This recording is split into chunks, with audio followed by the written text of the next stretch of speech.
बहुत बुरा लगा। और पता नहीं मैं गलत सोच रही हूँ या सही सोच रही हूँ, पर जो मेरे मन में विचार आए वो मैं आपको बता रही हूँ कि ऐसा लगा कि हमारे लोग तो वैसे ही काटे मारे जा रहे हैं, कौन सा छोड़े जा रहे हैं। हर जगह जहाँ देखो इतनी बुरी तरह से मारा जा रहा है उन्हें, कोई भी मौका नहीं छोड़ रहे। तो ऐसा लग रहा था कि जैसे हमें अपना भारत अलग कर देना चाहिए और उन्हें उनका हिंदुस्तान अलग दे देना चाहिए, और हमारे भारत में एक भारतीय संविधान लागू होना चाहिए और उनके हिंदुस्तान में रामायण गीता जो भी लागू हो उनकी मर्जी है।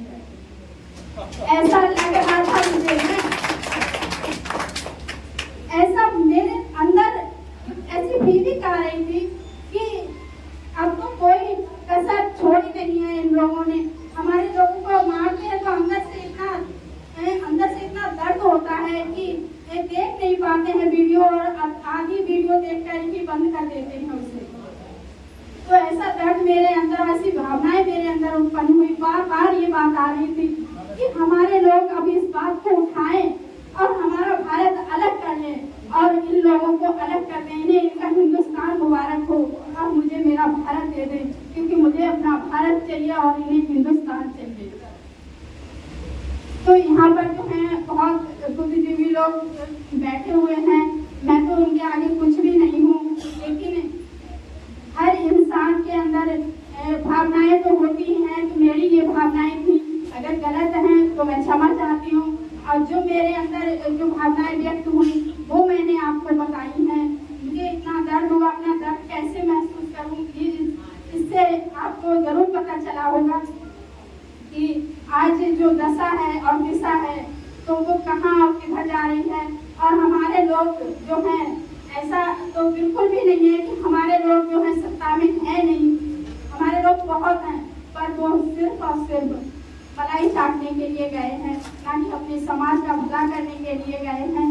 तो हमें अब पब्लिक को ही समझना चाहिए और पब्लिक को सामने आना चाहिए। और पब्लिक का एक ऐसी चीज है, चाहे तो क्या नहीं कर सकती, सब कुछ तो पब्लिक पर टिका हुआ है, पर हमारा समाज नहीं समझ पा रहा है। ये बहुत दुख की बात है।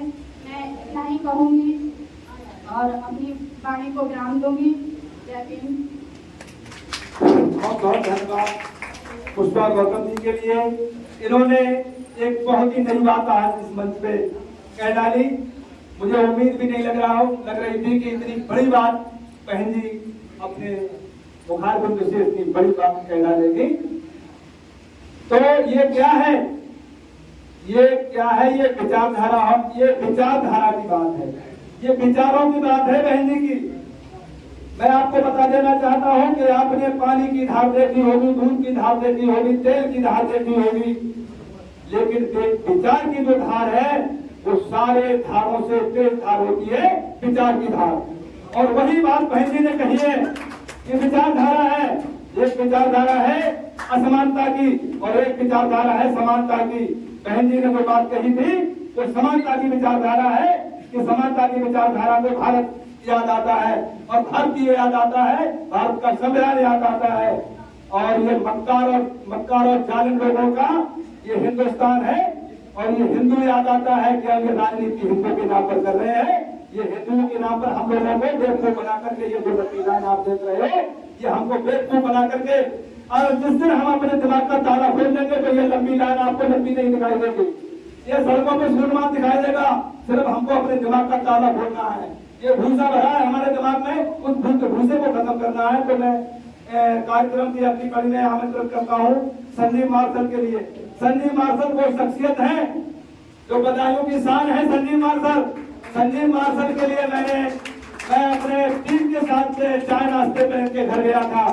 लोग कहते थे ये हरिजन बस्ती के हैं, ये फलाना, ये ढंका है। तो हमको जब एक करके हम जब 1 और 1 11 होते हैं तो संजीव मार्शल ने पूरी दम और खम के साथ एकता का परिचय दिया था। तो हमारे अध्यक्ष भी साथ थे कि हम कहते हैं हरिजन के यहाँ जाकर के चाय और नाश्ता कैसे खाना खाया था, बड़े प्यार से चाय और नाश्ता कराया था हमारे मार्शल जी ने। बहुत बहुत धन्यवाद मार्शल जी, टीम के लिए बहुत ही गति दे रहे हैं। आइए, बहुत बहुत धन्यवाद संचालक महोदय जी। मंच पे सभी उपस्थित हमारे सुझारू और मार्गदर्शक और यहाँ बैठे हुए उपस्थित सभी वो समाज में शुभचिंतक हैं जो कि आने वाली नस्लों के विषय में सोचते हैं और लगभग यहाँ बुजुर्गों की संख्या ज्यादा है, तो स्वाभाविक है उनका तजुर्बा भी ज्यादा होगा और उनको ये चिंता है कि आने वाली नस्लों में हमारे साथ क्या होगा। आज जो देश में परिस्थितियां चल रही हैं दो प्रकार की चल रही हैं। एक तो आप अभी रोड पे देख रहे हैं, हमारे ही बच्चे हैं, हमारे ही समाज के हैं, लेकिन काम दुश्मनों का कर रहे हैं धर्म के नाम से। दूसरी परिस्थितियां देश में चल रही हैं, कोई कह रहा है संविधान बदल दो, कोई कह रहा है समान सिविल कोड लागू कर दो। हमारे ही हथियारों से हम पे ही बात किया जा रहा है। अभी हम देखेंगे